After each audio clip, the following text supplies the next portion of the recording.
So what's up guys? So ngayon mag-i-install tayo ng stainless elbow sa ating Raider 150. Gawa siya ng B-Max.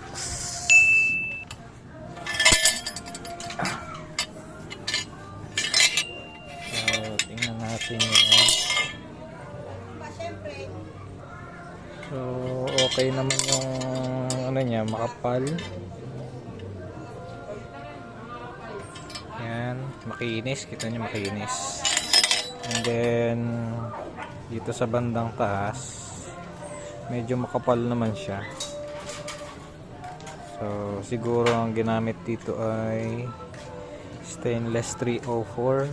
Ito nga, 304 nga. Ayan. So 304, kaya lang nawala yung 3, naging 04 na lang. So papalit tayo kasi ay ang ating motor ay singaw na dito sa may bandang puno. Ayan. Kung makikita nyo, tinapalan ko na lang ng pantapal sa kaldero para temporary, walang singaw habang di pa dumarating tong in-order natin na elbow stainless. Yan. So ngayon kakabit na natin, tanggalin na natin yung stock elbow. So ayan, so kabit muna natin.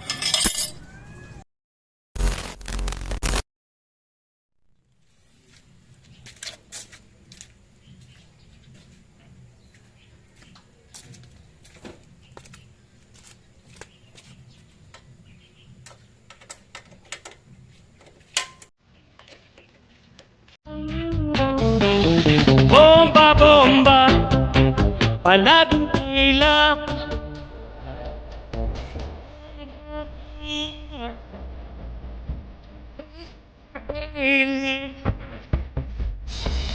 Tuminsan itong si Mister ay nagpaalam.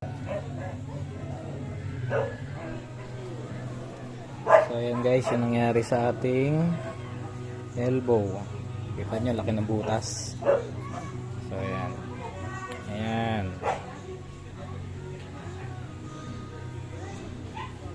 Kaya kailangan na natin siyang palitan.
So ayan, testingin natin ng walang canister.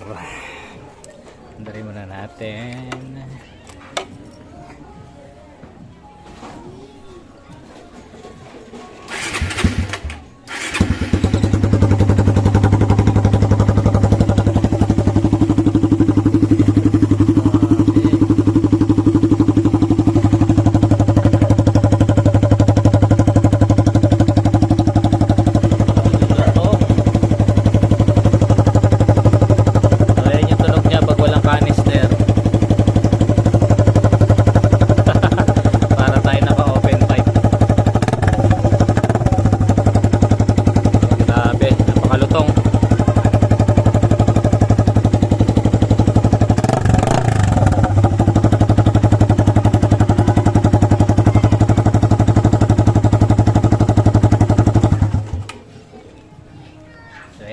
Nakakaya sa kapitbahay. So kabit na natin yung canister.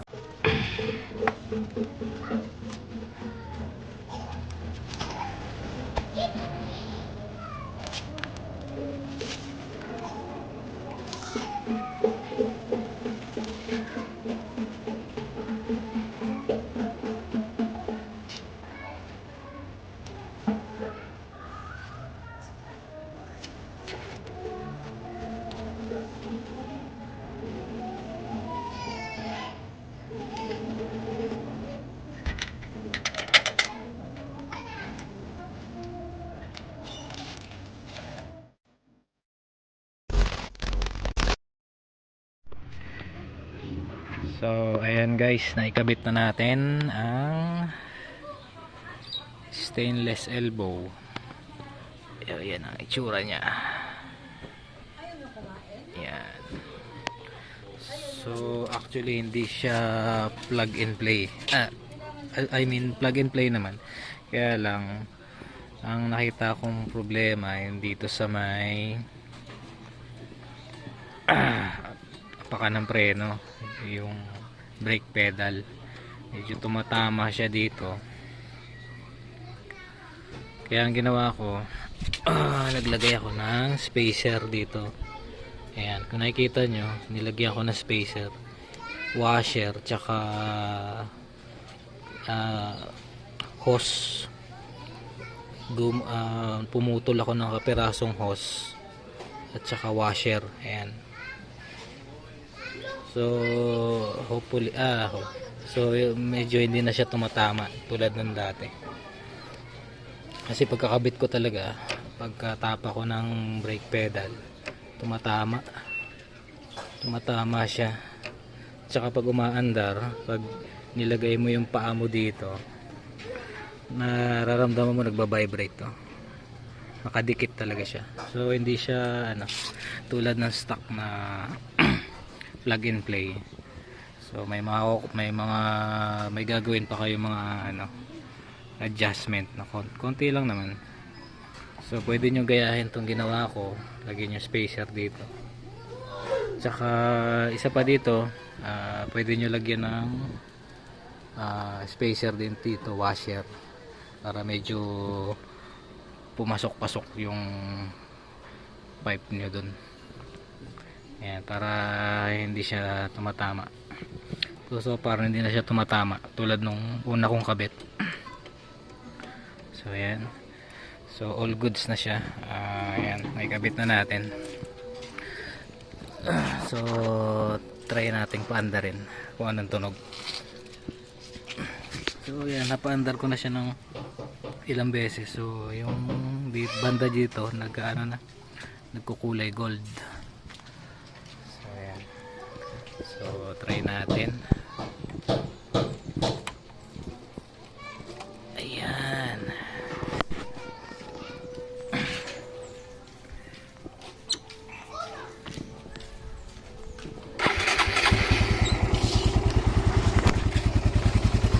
So ayan yung tunog niya.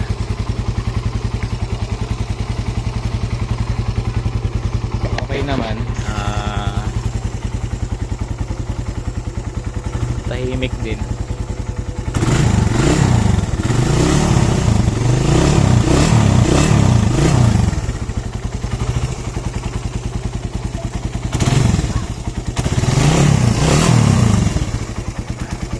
Wala naman siyang singaw. Okay naman yung pagkakabit natin.